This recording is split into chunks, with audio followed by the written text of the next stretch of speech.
చేసేదే చెప్తాం లేనిపోనేది చెప్పమని మంత్రి కోమటిరెడ్డి వెంకటరెడ్డి అన్నారు. తెలంగాణ ఉద్యమంలో పాల్గొని కేటీఆర్ కు రాజకీయం అంటే తెలియదన్నారు. తండ్రి చాటున కొడుకుగా వచ్చి కాంగ్రెస్ ఇచ్చిన హామీల గురించి మాట్లాడుతున్నాడని అన్నారు. కాంగ్రెస్ ఇచ్చిన హామీలను నిలబెట్టుకుంటుంది అన్నారు. పేదోడి ఇంట్లో సన్నబియ్యం, ఉచిత బస్సు ప్రయాణం, 5 లక్షలతో పేదోడికి ఇల్లు కట్టిస్తున్నామన్నారు. కేసీఆర్ దళితుణ్ణి ముఖ్యమంత్రి చేస్తానని మోసం చేశారని విమర్శించారు. ఆయనకు రాజకీయాలంటే తెలియదు. తెలంగాణ ఉద్యమంలో ఎప్పుడు నేరుగా పాల్గొనలేదు. తండ్రి చాటు కొడుకుగా ఆయన వచ్చి మాట్లాడుకుంటూ ఈయన మా హామీల గురించి చెప్తున్నాడు. ఇవాళ పేదవాడు కూడా 40-50 రూపాయల కిలో వేసే సన్న బియ్యం ద్వారా 3 కోట్ల మందికి అన్నం పెట్టడమే కాదు, ఉచిత బస్సు ప్రయాణమే గాని ఈరోజు 200 యూనిట్ల కరెంటు 50 లక్షల కుటుంబాలకు ఇవ్వడమే కాదు, 20,000 కోట్ల రుణమాఫీ చేయడం, 5 లక్షల రూపాయలతో ఇల్లు 10 ఏళ్లకెళ్ళి ఇల్లు అనేది మాట మర్చిపోయినారు. ఏ కాన్స్టిట్యూన్సీలో 200-300 కంటే ఎక్కువ డబ్బులు పెట్టుకుని కట్టలే, కట్టినది అలాట్మెంట్ చేయలే, ఇల్లు కట్టలే. అన్నిటికంటే మోసం దళిత ముఖ్యమంత్రి అని మోసం చేసినాను. ఎప్పుడు కూడా దళిత ముఖ్యమంత్రి అని 10 ఏళ్ళు మాట్లాడి ఇవాళ మమ్మల్ని మోసం చేసిన ఉంటారు. మేము అతి తక్కువ సమయంలో ఇన్ని అమలు చేసి చూపించినాం. ఇంకా మాకు చాలా సమయం ఉంది, దాదాపు ఇంకా 35 నెలల సమయం ఉన్నది. మేము తక్కువ సమయంలోనే ఇన్ని కార్యక్రమాలు చేసి ఇవాళ మేము గ్రామీణ ప్రాంతాల్లో కూడా సౌర విద్యుత్ ద్వారా మోటార్లకు కూడా ఎలక్ట్రిసిటీ ఇచ్చి ఆ విధంగా దాన్ని కూడా విద్యుత్ రంగాన్ని కూడా 40,000 కోట్ల అప్పులు పెట్టిపోయింది.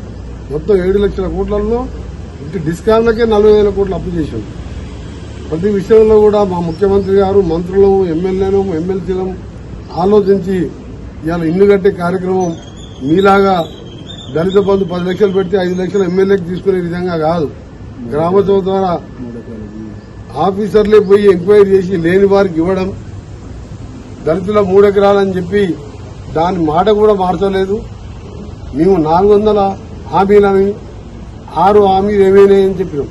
మీ కళ్ళ ముందనే కనబడుతున్నాయి. ఎవరు కరెంటు బిల్లు కడతలేరు. 50 లక్షల కుటుంబాలు. ఆర్టీసీ బస్సుకు 4,600 కోట్లు ఇవాళ ఆర్టీసీకి మేము కట్టాం ఉచిత ప్రయాణం ద్వారా.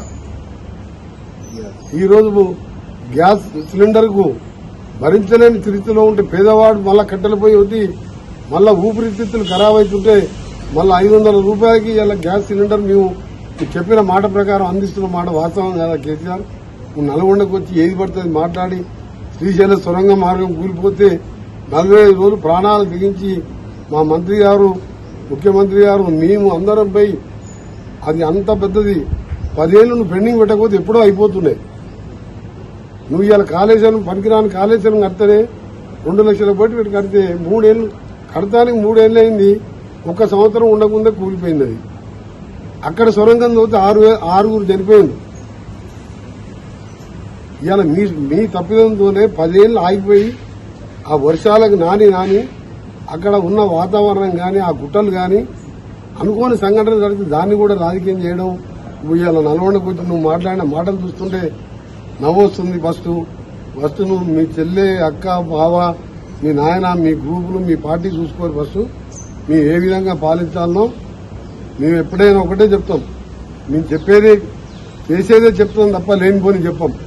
3 ఎకరాలు ఇస్తాం, దళితులని కోటీశ్వరులను చేస్తాం, అందులో ఎకరన్నర ఉంటే ఇంకో ఎకరన్నర యాడ్ చేస్తాం, కరెంట్ ఇస్తాం, మోటార్ కూడా మేమే ఇస్తాం.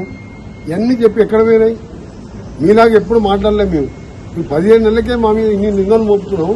నీ కళ్ళ ముందలే ఇవాళ గ్యాస్ సిలిండర్ కానించి కరెంటు బిల్లు లేకుండా కరెంటు వాడుకుంటున్న పేదోళ్ళని చూస్తలేవాను. ఇంకా చేయవలసి ఉంది. మీరు చేసిన అప్పులకు 6,000 కోట్లు డైరెక్ట్ కేంద్రంగా వచ్చాయి. RBI వాళ్ళు ఆటోమేటిక్ గా కట్ అవుతుంది. మనం కట్టే అవసరం లేదు. ఎస్క్రూ అకౌంట్ ద్వారా డైరెక్ట్ పోతాయి బ్యాంకులకు. మీరు చేసిన అప్పులు 1,70,000 కోట్లు పెట్టి కూలిపోయిన కాళేశ్వరం వాడకుండానే ఇవాళ పోయినసారి కంటే డబల్ పంట వచ్చింది.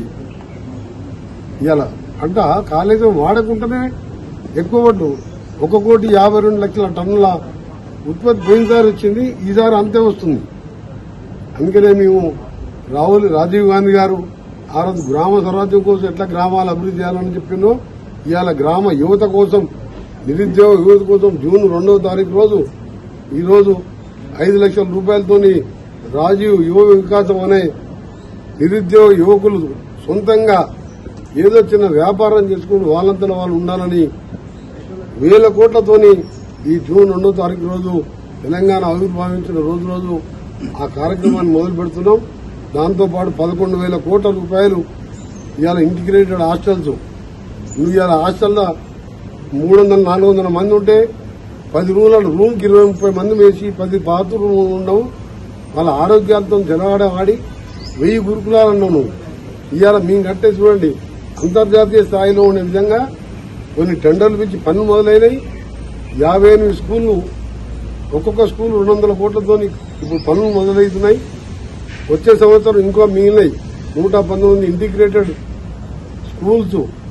కోటీశ్వరులు చదువుకునే విధంగా ఏ విధంగా స్కూల్ ఉంటాయో ఆ స్కూల్ కూడా కట్టబోతున్నాం తెలియజేసుకుంటూ మరొకసారి రాజీవ్ గాంధీ గారి ఆత్మకు శాంతి కలగాలని, సోనియా గాంధీ గారు తెలంగాణ దేవతగా, రాజీవ్ గాంధీ భార్యగా, మన దేశం కాకుండా మన పిల్లల ప్రాణాలు తీసుకుంటుంటే చూడలేక